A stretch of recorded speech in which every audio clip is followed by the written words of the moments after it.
Kau macam mana? Okey tak? Aku okey. Kau macam mana? Macam tak okey je. Oi, mengantuk. Mengantuk gila. Mengantuk gila.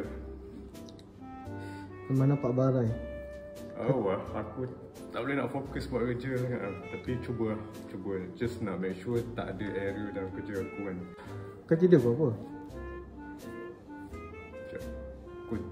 Pukul 3 pagi macam tu lah. Weh, lewat sangat tu.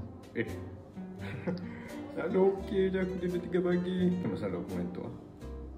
Biasanya jarang lah kau mengantuk. Tapi hari ni aku nampak kau memang barai tu.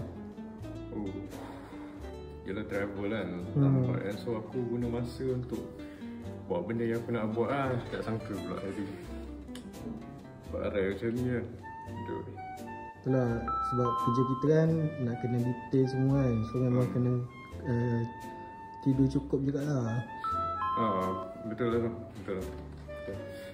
Kau lunch mana sekejap lagi? Aku rasa kat bawah. Kau Tak tahu aku rasa aku tidur. Bro, kau tak mengantuk lah? tak dah. Kau macam mana? Macam tak okey je.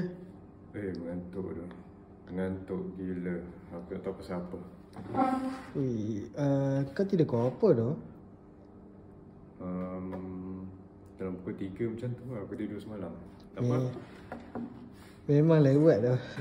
Biasa okey je. Tapi hari ni macam tak tahu lah. Ke kau rasa selalu aku nampak mengantuk? Tak selalu tapi nampak barai lah. Ya.